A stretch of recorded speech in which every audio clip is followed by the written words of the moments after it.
Get rid of that. I'm going to tell you something rather extraordinary. About 1400 years ago, a little band of Saxon settlers came into Devon along the white cliffs of the Jurassic coast and settled in the beautiful Otter River Valley. One of them, or their sons, or their grandsons, we don't know who exactly, founded a watermill on the River Otter. During COVID, a couple of years ago, when the supermarkets were running out of flour, that mill was still a business, grinding flour, supplying flour to local residents so that they could make their own bread. This talk is about why do some businesses and organisations survive for so long? Why are some gone, just like that, in a few months or in a few years? And as leaders, do you have to put up with what's happening in the world against these huge forces against you? Or are you able to swim against the current and choose your own path? So this talk is about paradigm shifts, how you can change the way that the world sees your industry, how you can change your industry. And I'm going to tell you 3 stories about businesses that prospered in normal times. And then I'm going to tell you 3 stories about businesses that reimagined their whole industry and transformed the world. Then finally, I'm going to tell you, or give you a few hints on what you can do to reimagine the world and make a huge difference.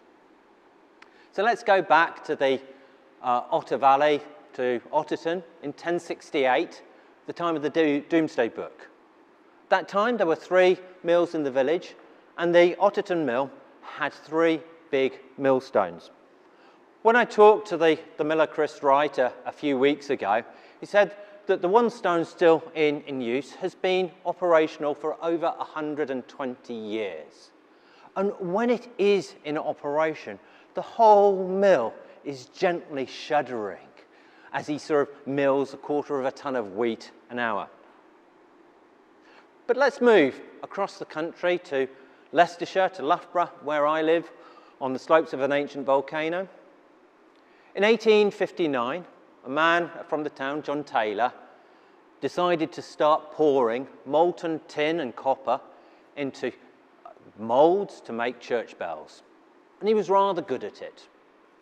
In the 160 years since, 26,000 bells have come out of his foundry. The largest was 16.5 tons, and serious consideration was given to importing a couple of elephants from India to pull the wagon to take it down to St. Paul's Cathedral, where it still hangs today. Moving north to Scunthorpe, where we are today. Again, in the early 19th century, a local landowner called Roland Wynne was reading some books on ancient history, and he discovered that the Romans had been mining iron in the area. So he went out and he found ironstone in the sandy soil around Scunthorpe. He built a foundry, then he built a railway, and he ended up as an MP in the Houses of Parliament. And Scunthorpe became synonymous with steel. When the Frodingham steelworks were at their height, Scunthorpe was incredibly rich, and that money flowed into the local community. But all things change. Industries rise, industries fall. We can't always control what is happening. And so, Otterton in 1068, there were 6,000 odd mills across the whole of England, as recorded in the Domesday Book. By 1700, there were probably tens of thousands of them. But then the windmills were introduced from Holland that ground flour more efficiently. Steam power came along. Electric mills came along. And suddenly, there was no more demand for the water mills at the side of the rivers. No more demand for the grain that they ground into flour. And so today, there are maybe 50 mills left in the country, a few of them, like the one in Otterton, still working. But none of them make their money from the flour. They're making it from the cafes and the tea rooms attached to them. And Otterton, once an important town, has been rusticated for centuries. And again in Loughborough, bronze is used to make cannon, kitchen utensils, church bells. But we moved to steel and much more advanced weaponry centuries ago. We use aluminium or stainless steel for our cutlery. And church going has been in decline for centuries, so there's little demand for church bells, even for new churches. And obviously, we know what happened in Scunthorpe. My great-grandfather in Birmingham started making planes out of aluminium in the 1930s. In the 1960s, the 1970s, we had plastics, again taking a market away from steel. And then my wife and I spent a decade selling steel to the Far East and finding it harder and harder to sell British and European steel in the face of globalization, as everybody else could do it cheaper and they caught up with us. And so when we're faced with pressures like these, where old industries, reliable industries, are swept aside, how do we cope? Well, an Austrian economist, Joseph Schumpeter, called these waves of creative destruction. These come through, and there is very little that we can do about it, whether they're installed by technological, cultural, social, economical, political change. They're always going to be coming through. Typically, managers take one of two approaches. In fact, they all take the first approach, and that is they cut costs. They look at the numbers. They reduce staff counts. They reduce the quality. They do everything that they can to keep the show on the road, even as what they're doing slowly, painfully declines into death. The other way is a path far less taken. The other way is to start reimagining what's possible in your industry.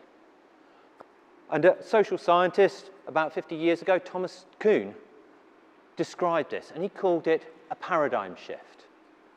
So let me talk about now 3 companies that created paradigm shifts that have very much changed each and every one of our lives in this room. In 1945, a US serviceman came home from the war, and he persuaded his father-in-law to give him a loan to buy a supermarket. And he was pretty good at running supermarkets. He made money year after year. And if he'd kept on doing that, he'd have died yet another anonymous American millionaire. But he had a problem, because his competitors had taken over the big towns with giant supermarkets, and the small towns where he could play were too small for him to operate a supermarket at scale. So what did he do? He thought about it quite a lot. It occupied him for years as he tried to get his head around the problem. And eventually, what he did is he got his map of Arkansas, and there was a small town there, and a small town there, and a small town there. And then, in his moment of genius, he drew a circle around all 3 and said, that's a town.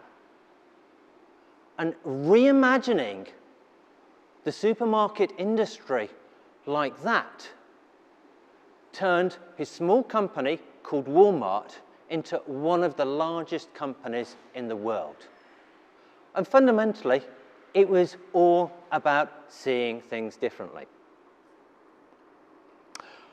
When I was in Birmingham in the 1970s and 80s, which is where I grew up, it was a bit of a cultural desert, until a wonderful lady called Jane Hooper opened a little bookshop on Harborne High Street.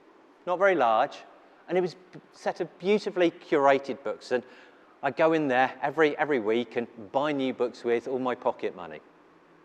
And that was my window to the world. Until I was 14, when I discovered second-hand bookshops. And these were absolutely amazing.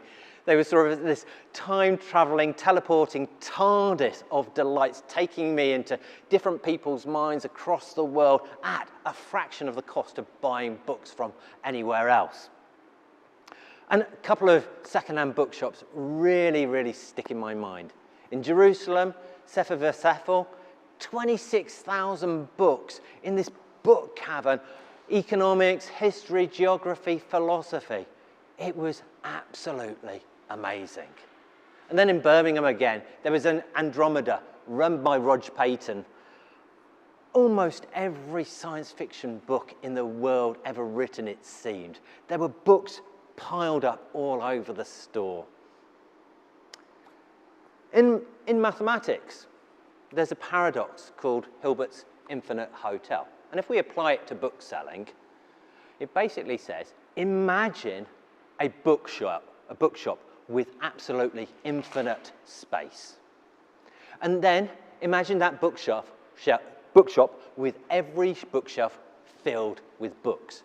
Where are you going to put the additional books? Because it's infinitely large, there's always going to be space. And this Wall Street banker was trying to think about how to use the internet. And he realized that using the internet, you were actually able to create a bookshelf with infinite space. And as soon as I discovered this little website called Amazon, I started buying all my books there. And I didn't go back to Andromeda, which closed down a few years later. And I didn't go back to Sefer v'Sefer in Jerusalem, which is still there, thankfully. And I didn't go back to Jane Hooper's bookshop. And in doing so, this small website, this reimagination of what bookselling could be, after 500 years of pretty consistent stability, totally changed the way that we all shop and buy. In 1938, an Englishman was sent across to America to learn a little bit about market research, because we in England didn't know much about it, and it seemed to be the place to go. So he went across to America, and he learned a little bit about market research, and he learned a little bit about copywriting. And he famously wrote that when he was driving in his Rolls Royce at 60 miles an hour, the loudest noise that he could hear was the tick-tock, tick of the clock in the cabin, not the engine or anything else. That made his reputation. And Netflix did a series called Mad Men about him and other people of the time. And they created an advertising industry. And in 1999, David Ogilvy died in a French chateau that he'd bought with his advertising wealth. But at about the same time, a couple of PhD students were starting to reimagine the advertising industry. And that they realized that as people were searching the internet, that was giving them an awful lot of information about consumer behavior. You didn't need to go out and do market research any longer. And suddenly, they realized that they were going to be able to create a company 30 or 40 times larger than the whole of the advertising industry. That company, of course, is Google. So what does this tell us? There are a number of things that we can learn from this. I think the most important thing that we can learn at this point is that there were certainly cleverer people out there than Sam Walton, Jeff Bezos, and Eric Schmidt, Larry Page, and Sergey Brin. These weren't the best guys at strategy. They weren't the cleverest. Certainly they had some luck. But what separated them from everybody else was that they chose to look. They chose to look outside where everybody else was looking, outside where everyone else believed that the industry could work. And I think that's the first really important point I'd like you to take away today. In the late 19th century, there was a lady called Hilma Klint, and she was in Sweden, and she painted very naturalistic portrait paintings for her middle-class audience. And if you look at them, it's a nice field with a cow and maybe a few clouds in the background. Nothing particularly challenging. In fact, almost as forgettable as the paintings that my great-grandmother was painting in Birmingham at about the same time. Nice to look at, but never going to be famous. But what she was doing in her secret life was breaking something that we call the plank problem. She was stepping outside what everybody knew about art and choosing to do something entirely different. Because what she was doing, she invented abstract art as we knew it. She was taking flowers and using them to create complex geometric shapes 20 or 30 years before anyone else in Western art developed abstractism or modernism. How do you do something like that? And fundamentally for her, she was wanting to go out and explore some of her theosophical beliefs. It was a choice, it was a decision to do something different, to go to where she wanted to go. And this brings us back to the plank problem. The plank problem, what is his name? Neil, I can't remember Planck's first name, but he was a Nobel Prize-winning scientist. And this whole concept of how do you step outside the straitjacket of your own industry? How do you step outside of those particular demands? And what he said that Saul never becomes Paul. But in 20 years of working with entrepreneurs and doing innovation with them, it becomes apparent that you can turn a Pharisee, a conservative Pharisee, into an evangelist simply by giving them a little push.